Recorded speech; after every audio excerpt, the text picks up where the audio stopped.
Welcome to Neuroperversity on the Spectrum, Season 1. Mike likes quiet. Mike likes cats. Mike doesn't like busy shops, barking dogs. Mike doesn't like people who infantilize autistic adults. And Mike really doesn't like producers who prefer paying autistic workers an exposure instead of something they could use, like United States dollars. Welcome to WTF on the Spectrum. And if that opening felt like Love on the Spectrum meets a classy, no, cheesy 70s porno, then good. Tonight's safe word is eye contact. Because in this video, I'm diving deep into Netflix's hit dating show Love on the Spectrum to ask, what the hell is going on with this show's portrayal of autistic adults? And who are these people? And what on earth is a mom-ager? I've broken down this video into chapters, each tackling a different WTF aspect, from representation and editing tricks to infantilization of grown adults to the constant parental hovering and martyr mum narrative. So if you want to skip around using the chapter markers in the video description, please feel free. And just to be crystal clear, right up front, none of these critiques are aimed at the autistic cast themselves. They bravely put themselves out there and shared their lives with the world. The issues lie in how the show was produced and framed, not with the individuals on the screen. In fact, I think the cast did a really good job at times, just advocating for themselves, both on and off, as we'll see the Netflix show. But they usually end up getting railroaded, and that's not a fun autism sex pun, as you'll see, but we will get to it. Representation. First things first. Love on the Spectrum markets itself as an earnest, docu-dating show about autistic people finding love. The autistic cast are endearing and genuine, and they're representing themselves and no one else. In fact, if you've met one autistic person, you've met one autistic person. The problem is, the people behind the camera crafting these stories are overwhelmingly allistic or non-autistic. In the disability community, we say nothing about us without us, yet here, autistic voices had little, if any, control in production. The result? A show that often reflects a neurotypical gaze, sometimes missing the nuance and dignity actual autistic creators might bring. Let's talk editing. Many moments in Love on the Spectrum feel uncomfortably contrived or even humiliating on rewatch. Is that a type of stim you do? Yeah, because I'm nervous. Oh, poor guy. Think lingering close-ups of nervous fidgeting. Yeah, I wonder too. Yeah. Awkward silence loops or sudden zoom-ins on someone eating. The showrunners insist that this is a documentary, capturing people in their truest form without judgment. Yet the style of editing sometimes veers into just caricature. In one case, they literally looped the same 2-second head nod 4 times during a FaceTime breakup scene. This was in season 3, episode 7, to amp up the cringe factor. Another scene shows Connor practicing his greeting. Hi Kate, I'm Connor. Hi Kate, I'm Connor. Hi Kate, I'm Connor. Oh, Kate, my name's Connor. 3 takes in a row while cameras rolled. It's as if producers sat behind the lens, nudging. Hi Kate, I'm Connor.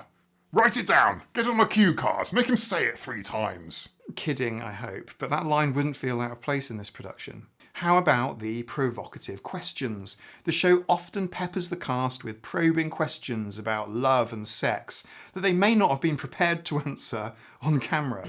You want to get laid?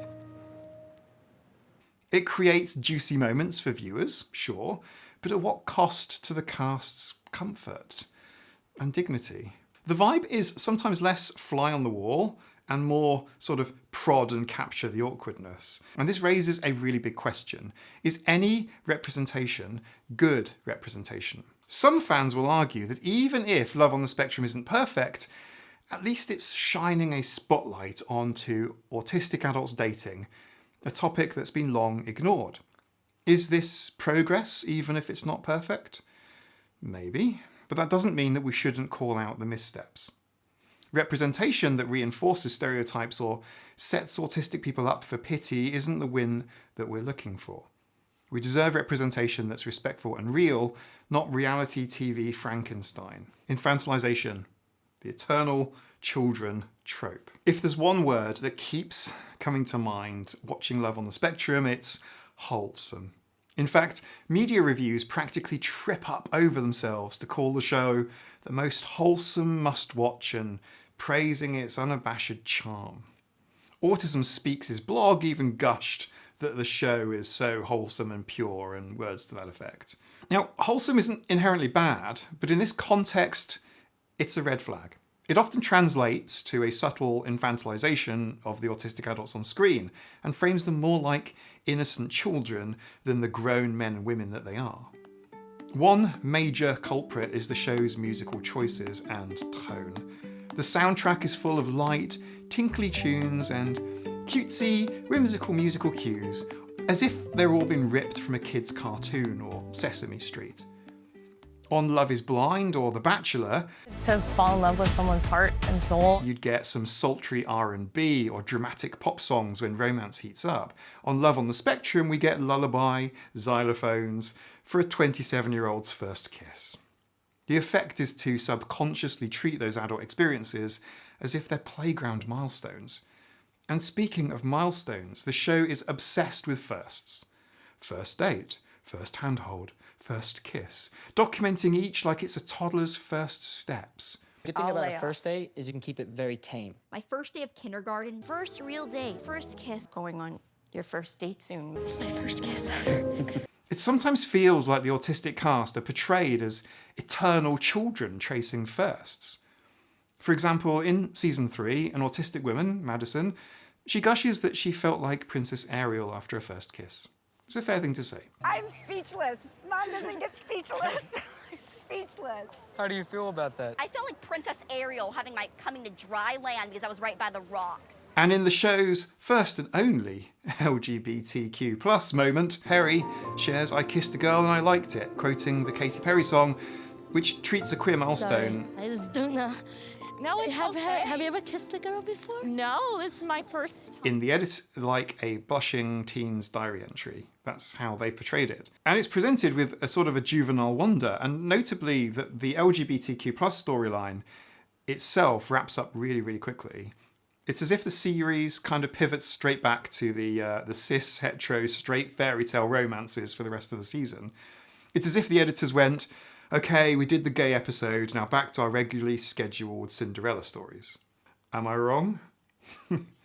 Elsewhere, the show makes a running gag of counting every little achievement. When autistic cast members Tanner and Callie start dating, the narration and editorial literally tracks their first high five, first time holding hands, first inside joke about Skittles, and of course, first kiss. Each of these is treated like they earned a Scout badge. Congratulations, you unlocked level 1, basic human interaction. Congratulations, you've reached first base. Congratulations, It's weird, and these are adult relationships, by the way, but they're being framed like a kindergarten report card. And the pinnacle of this infantilizing tone is how Love on the Spectrum treats intimacy with the same trepidation that a parent might have watching two 13-year-olds slow dance at a chaperoned middle school party.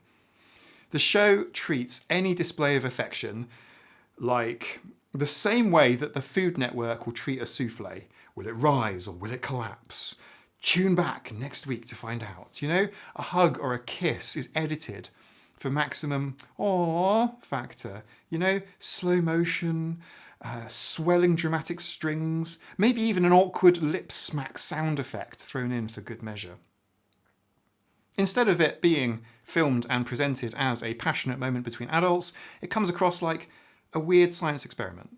Observe the autistic mating ritual in controlled conditions, but be careful, will it all fall apart?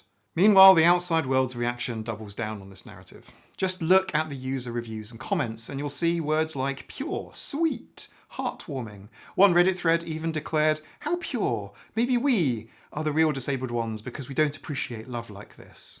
Yikes. It's clear how many neurotypical viewers consume the show as a form of inspiration porn. That's feel-good content featuring disabled people that's only made in order to make the audience go, "Aww," and feel enlightened without actually challenging any biases. As disability advocate Stella Young famously described, inspiration porn objectifies disabled people for the benefit of others. Like they're here to warm your heart, not to be complex humans with agency and flaws. Don't get me wrong, Love on the Spectrum has moments that are genuinely sweet and positive, but the relentless childlike framing denies these autistic adults their full adulthood.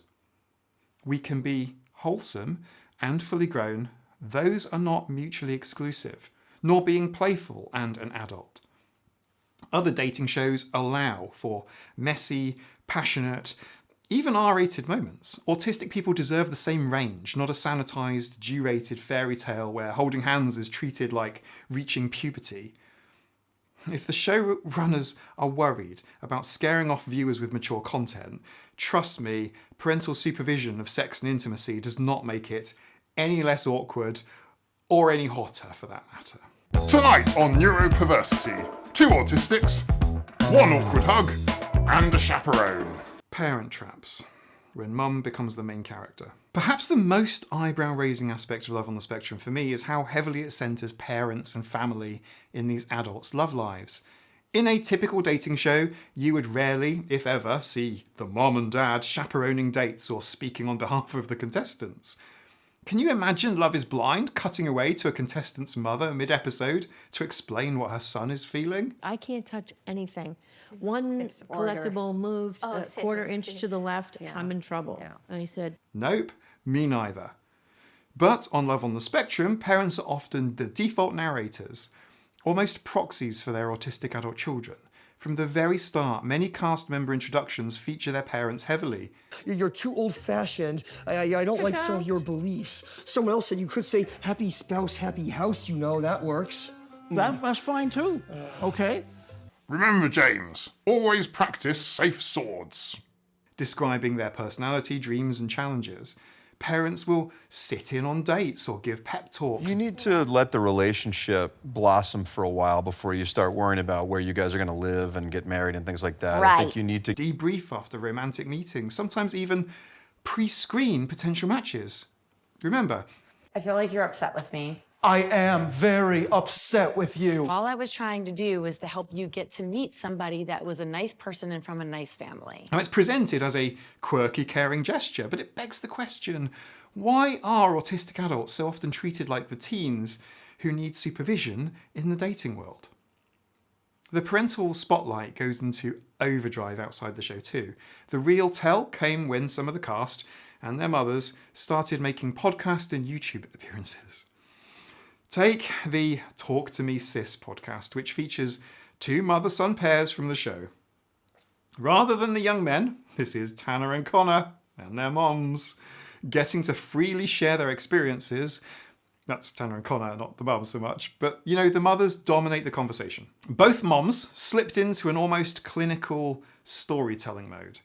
Do you remember when you used to flap your hands? One will ask. You wanted to go and flap your hand. The things that you did when you were a really little boy. Okay, so I did this flapping, and I hit belts and straps and watches on my hand. Yep, and I made this feelings out. Digging up an old childhood anecdote about stimming.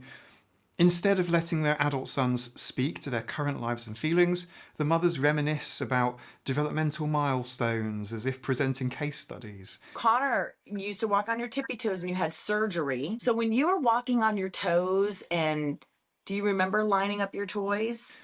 Tanner, in this particular episode, tries to explain how he self-soothes when stressed, only for his mother to jump in and narrate over him. Connor mentions that he might not have been his true self on camera, and his mum redirects the topic rather than exploring that vulnerability. The entire episode is led by the moms. They even literally say things like, "Let's get back to Tanner and Connor," as if they are the interviewers running the show, which they are. And it's infantilizing in the extreme. These grown men come off as if they have handlers rather than parents. A bit harsh, but if the shoe fits. The mums ask them leading questions about childhood, express how they felt about their son's autism, and even interrupt or steer the narrative when the sons speak.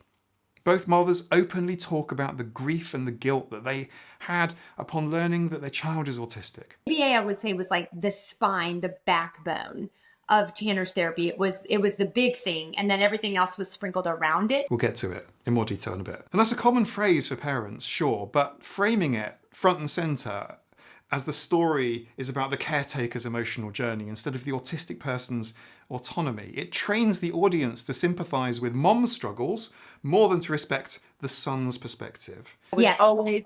And if you know, you'll hear our diagnosis story in another episode, but I felt like I was burning daylight by the time I knew what was going on with Connor. So I was almost in hyperdrive and really kind of forcing stuff and getting him into uncomfortable situations because of my own guilt. It's such a well-worn trope in disability media, this martyr parent narrative where raising a disabled child is depicted as a saintly burden. As one critic put it, it means the audience pity the autistic person rather than respect them. This dynamic is not unique to that podcast, it's baked into the show itself. Throughout Love on the Spectrum, neurotypical parents, and sometimes professional coaches, act as interpreters of the autistic cast's feelings. They voice over inner thoughts that the person could just express themselves. And it's as if the show doesn't entirely trust the autistic people to tell their own story, so a comforting neurotypical presence is kept on standby to explain or to contextualise. The result? Autistic adults are subtly positioned as supporting characters in their own love lives, with mom or dad as the reliable narrator and even a source of moral lessons. Have you even noticed with Love on the Spectrum how often a parental figure on the show delivers a neat little life lesson monologue near the end of an episode? You see if you spot it. It's a pattern, okay? My military-grade autism has spotted that as a pattern. And contrast that with Love is Blind. You'd be hard-pressed to recall anyone's parents at all, yet alone have them dispensing wisdom on camera. One stark example. In season 3, Madison's parents are heavily involved in her relationship journey to the point of literally monetising and monitoring her romantic milestones. They cheer on her first kiss like it's the Super Bowl and even discuss how many firsts she's achieved, as if tracking a stock portfolio, a star chart or something. Tanner's mother, Nikki, reads every single online comment about her son and boasts that he's famous but still safely innocent under her watch. By closely policing Tanner's exposure and interactions, she's essentially ensuring that he remains in a perpetual childlike bubble, never unsupervised. Her words, not mine, even in the digital world. And she's proud of this. This overbearing parent trend was on full display. In that interview, Nikki, Tanner's mum, spends a solid 99% of the time talking about Tanner, with Tanner himself appearing only briefly at the end. Nikki runs through the whole sacrificial mother saga, how her entire life was consumed pretty much with autism. Quote, always thinking about his schooling, his next therapy, exhausted and frustrated. It's so expensive, she says. She recounts putting her son through 35 hours a week of intensive ABA therapy, desperately believing, if I just love him enough, I can fix this. Where's Tanner? Ah, there he is. He gets a tiny little cameo at the end of a 40-minute interview. But the main crux, kind of the backbone of his therapy, was ABA. And we had a team of 4 girls in this house, in our guest room. We turned it into a schoolroom, about 35 hours a week. And they worked with him pretty much full time. 35 hours a week of ABA. Baby, that's not therapy. That's sadomasochistic torture. He's still not okay. And we've done all this work and spent all this money, and you're giving me these test results. And I just remember thinking, I don't know what else to do. I don't know. Who else can I hire? What else can I do? Autism Speaks has the cure for autism. It's called Shh, Autistic Adults. Shh, Mummy's talking. Tanner is an eternal child with a heart of gold, and Mum is the tireless hero who keeps his innocence intact. Tanner's voice? Largely absent, irrelevant actually, dangerous to the conversation, because it might break the narrative. Centering these neurotypical caretakers in an autistic dating story is a double-edged sword. On one hand, sure, family support can be a beautiful part of a disabled person's lives. On the other hand, by giving parents so much screen time and decision-making power, the show reinforces the stereotype that autistic adults can't manage their lives independently. It keeps the focus on neurotypical saviours, which ironically generates more controversy and more buzz, and perhaps that's by design. NT caretakers in autistic love stories, it's kind of controversial, keeps the clicks alive. Cynical take, maybe? But it's hard to ignore how much social media discussion around Love on the Spectrum ends up being about the parents, whether viewers are praising them as heroes or maybe saying that they're overbearing. The bottom line is this: parents and family should be part of the story, but not driving it. Bit players at best. A little bit of backstory, maybe. Autistic adults deserve the same autonomy and respect in their love lives as anyone else. By all means, show supportive families, but maybe let the grown-ups on the spectrum be the protagonists of their own romance for once. As an aside, I do have to acknowledge Abbey, one of the show's early breakout stars, who, along with her mum, Christine, appeared on Logan Paul's podcast recently.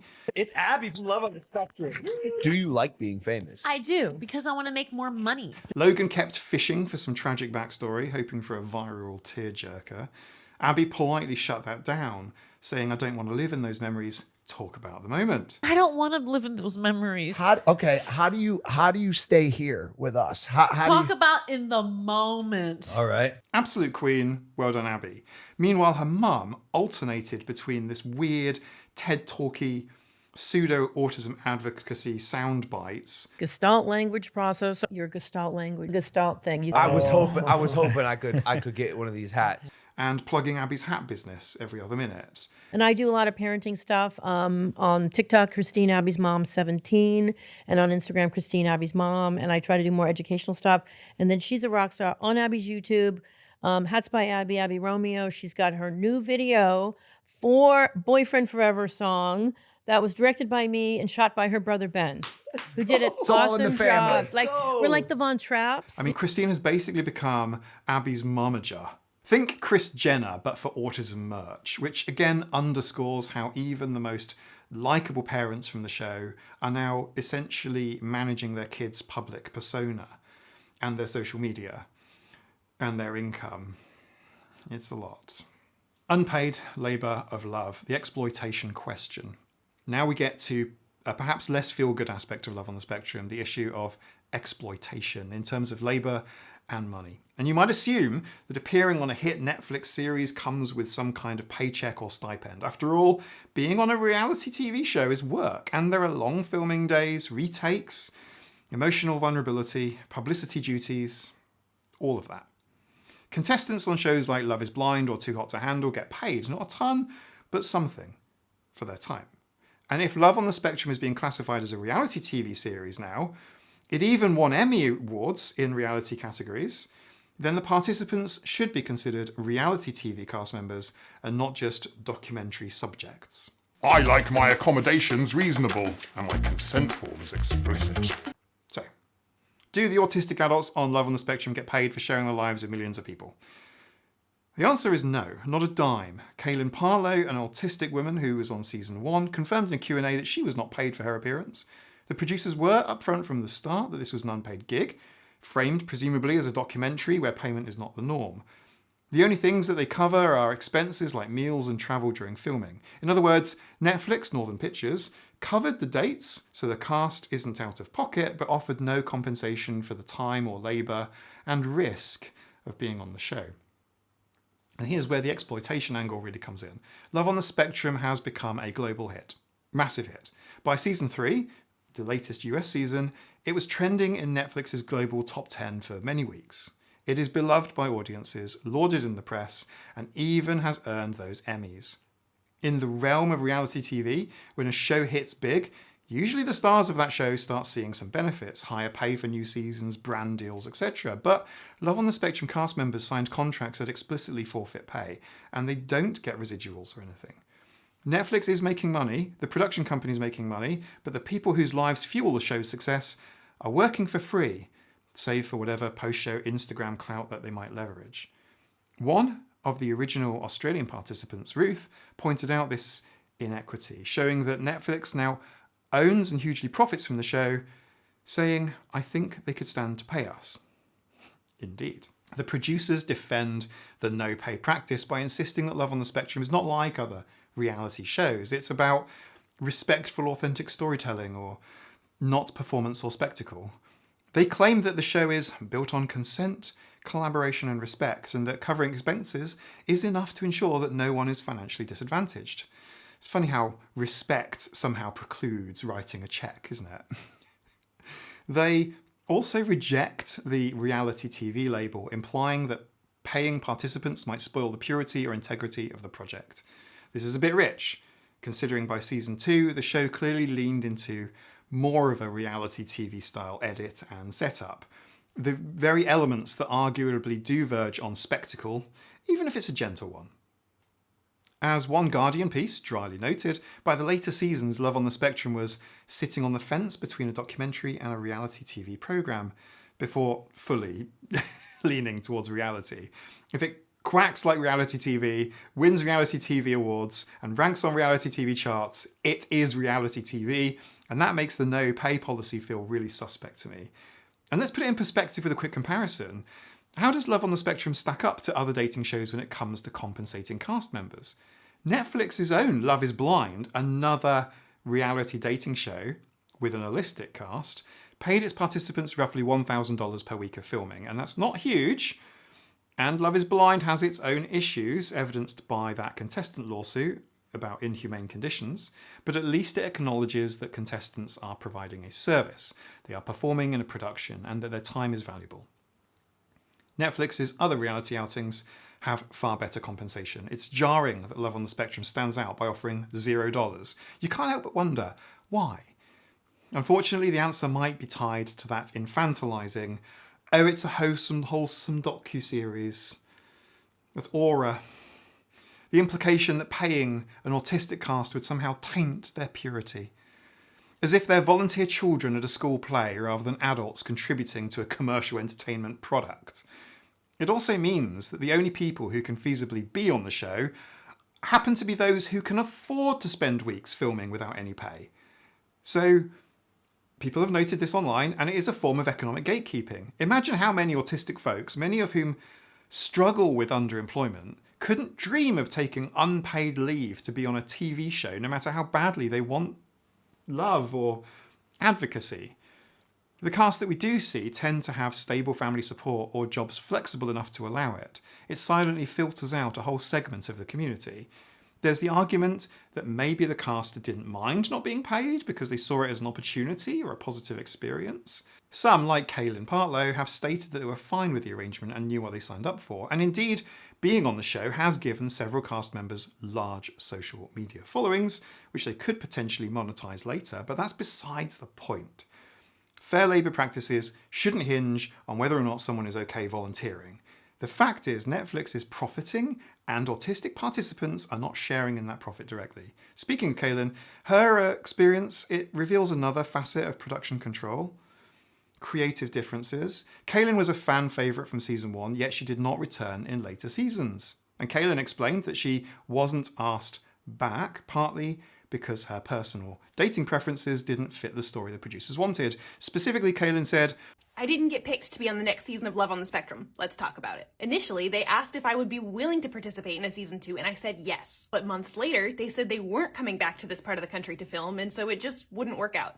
I was bummed, but I understood. That is, until the production crew invited me to dinner in my hometown because they were filming here. Naturally, I was confused, so I went. They said they felt as though my story had already been told, and that I've been able to use my social media to continue telling my own story, which is true. But here's what I think. My preferences for dating a neurotypical man were not in alignment with the matches they were trying to create for everyone. In other words, my preference made finding potential matches more difficult for them and less exciting for viewers. Also, since I'm so language abled, I don't struggle with communication. People don't look at me and immediately recognize that I'm autistic. I think all those things were a factor in that decision, and I get it. Would I have liked another shot? Sure, but I'm thankful for the opportunity I had on season 1 because of all the doors it opened for me, even if none of those doors had a boyfriend behind them. In other words, the show was committed to only pairing autistic people with other autistic or disabled people. They weren't interested in showing an autistic person dating a neurotypical partner. even if that was which would happen in a documentary, right? This is very, very telling.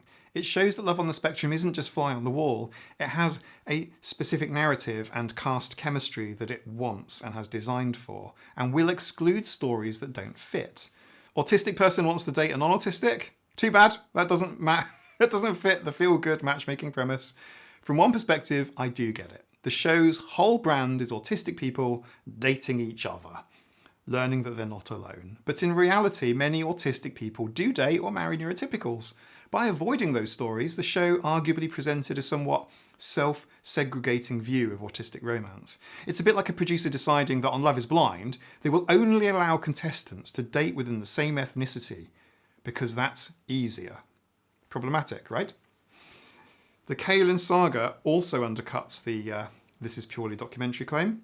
If it were pure documentary, the producers wouldn't mind showing an autistic woman who prefers non-autistic partners. That's a real perspective. But as soon as it didn't fit the narrative, they politely showed her the door, with an official excuse that her story had already been told after one season.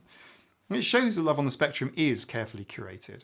And whenever reality is curated for an audience, we've entered the realm of entertainment and performance, which leaps us back to, then pay your performers. One could even say that Love on the Spectrum is exploiting the cast's genuine emotions and life moments to craft an inspirational TV product without duly compensating them for that content. A commenter on Reddit bluntly pointed out that the show is another reality TV show exploiting people for views and profits, and others likened it to a sideshow of watching the socially inept attempt to mate. A harsh take, but it captures the uneasy feeling some autistic viewers get. When you couple that with the money issue, it does raise some big ethical concerns. To be fair, the cast do seem to mostly have positive things to say about their experiences, at least publicly, and the show's creator probably had good intentions of doing something uplifting and non-traditional in the dating show space. But intentions don't negate outcomes. Love on the Spectrum has some exploitative edges. It doesn't pay its vulnerable stars. It heavily edits reality to fit a narrative, and it leans into tropes that please neurotypical voyeurs rather than empower autistic participants. As viewers, especially autistic viewers, it's okay for us to feel conflicted, to enjoy the cute moments, but also say, wait, this could be better. We and the cast deserve better. Netflix has renewed the show for another season. Season 4 is reportedly on the way, so now is the time to have these conversations. Maybe the outcry will pressure them into at least stipends for cast members, or more autistic input in editing. Even Love is Blind had to re-examine its practices after being sued and publicly criticised, so there's no reason that Love on the Spectrum should be above similar scrutiny just because it wears a halo of wholesomeness. Throughout this critique, we've dropped comparisons to Love is Blind, which is another Netflix reality dating show. It's a juggernaut. It's big. Lower ratings now than Love on the Spectrum, but it is big. Let's dig a little bit deeper into that juxtaposition, because it is quite revealing how differently the two shows and their casts are treated by producers, audiences, and the media. We've already covered the pay discrepancy. Love is Blind folks get a stipend of about $1,000 a week. Love on the Spectrum folks get $0. It's worth noting that Love is Blind's dirty laundry became public when the contestant Jeremy Harwell sued, alleging inhumane conditions. This is the producers depriving them of sleep, limiting food, unlimited alcohol, etc. The Love is Blind cast were essentially treated like performing animals to induce drama, a practice that I wouldn't wish on anyone, autistic or not. Love on the Spectrum doesn't appear to go that far. In fact, it prides itself on being the gentle alternative to such cutthroat reality fare. But there is an irony. Love is Blind's very extremeness led to public outcry and ultimately a payout. Hartwell reportedly settled for $1.4 million. Love on the Spectrum's softly approach kind of lets it fly under the radar of criticism. It looks so kind in comparison that fewer people ask, hey, is this fair to the people on screen? It's exploitation with a smile, whereas Love is Blind's was exploitation with a scowl. Both shows deserve scrutiny. Only one has really gotten it so far. Love is Blind is structured around a wild social experiment, fall in love without seeing each other, and it has a clear endgame, engagements and marriage. The stakes are high, arguably absurdly high. Love on the Spectrum is structured around something seemingly lower stakes. Just go out on dates, maybe find a boyfriend, girlfriend, learn about yourself. Yet ironically, Love on the Spectrum often feels more high stakes emotionally because the show positions any romantic successes as this monumental against all odds victory. Remember, many viewers approach autistic people's love lives with the preconceived notion that romance for us is rare or magical. How do they think autism spreads? Where do these people think that autism comes from? So when a Love is Blind couple get engaged and then break up, people treat it as routine reality TV drama. But if a Love on the Spectrum couple simply hold hands up and say, I love you, the audience reaction is, this is the purest, most miraculous thing ever. It's an almost patronising overvaluation of a fairly normal relationship step. That difference in stakes is partly on the shows themselves, because Love is Blind creates a pressure cooker scenario. Love on the Spectrum doesn't. Have you ever been love bombed by a neurotypical? It's like being hugged by a live hand grenade. But also on societal attitudes. Neurotypical romances are allowed to be trashy and fun, and autistic romances are put on a pedestal of purity, or conversely seen as pitiable if they fail. In summary, Love on the Spectrum and Love is Blind might both be reality dating shows on Netflix, but they operate in completely different narrative universes. Love is Blind is messy, dramatised circus, where contestants are flawed adults who are left to their own devices, for better or worse, and Love on the Spectrum is a curated, saccharine playdate, where the participants are guided, coddled and presented through a protective lens. The Love is Blind cast gets stipends and at least the pretense of agency, even if producers meddle and mess with them off screen.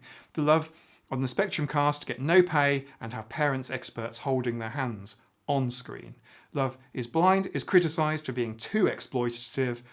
Love on the Spectrum rarely gets criticised because of its exploitative elements. They are hidden under the guise of benevolence. And here's the kicker. On Love is Blind, when things go wrong, the contestants themselves are usually held accountable by audiences or reunion hosts.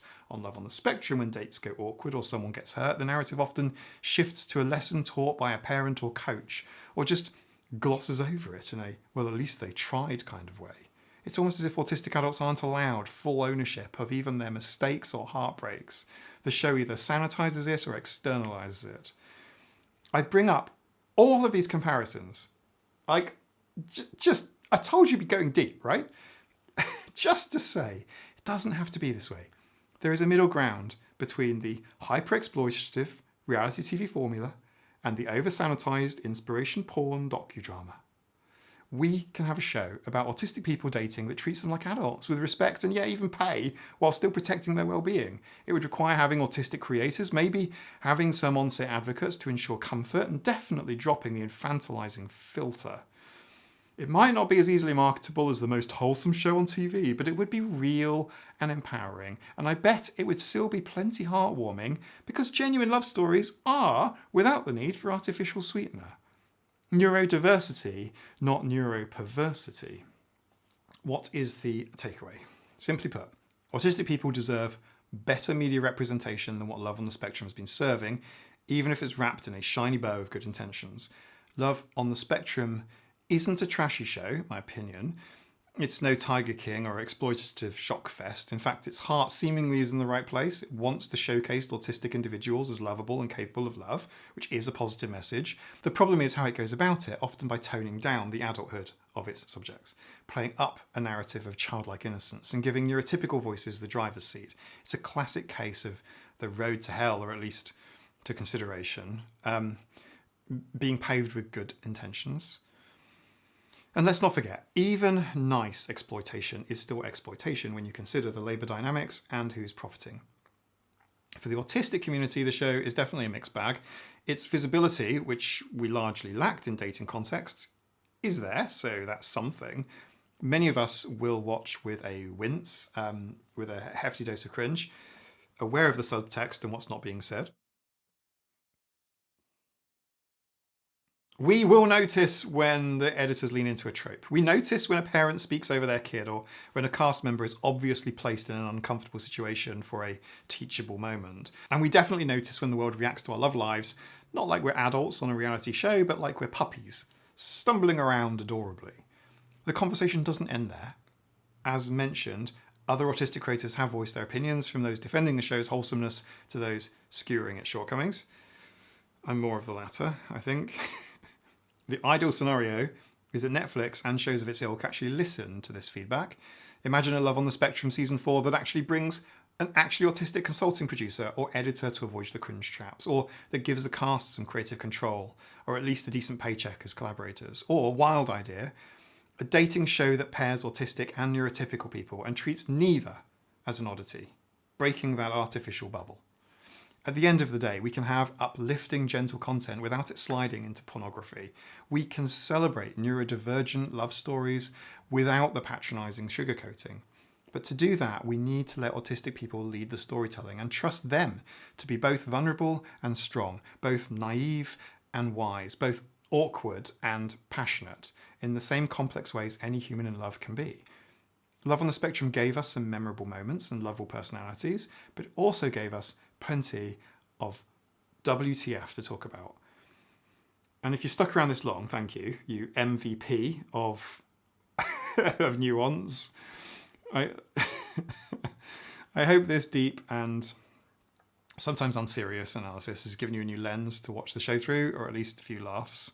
You literally asked me to make this video, and if you did, I've heard you, and here it is. So if you made it this far, why not drop a comment to let me know what you thought, whether you agree with me or not, and whether you want to see a little more Magnum PI, but with 30% more autism and 200% more cats. They wanted inspiration porn?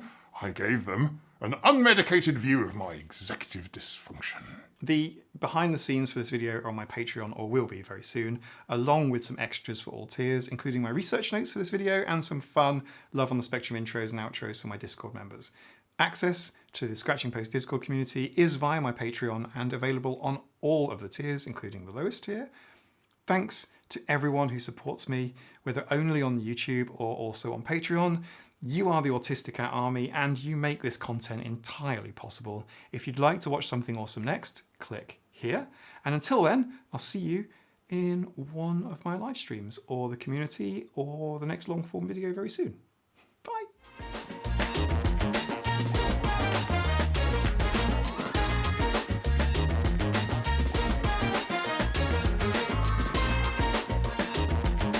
I can't see.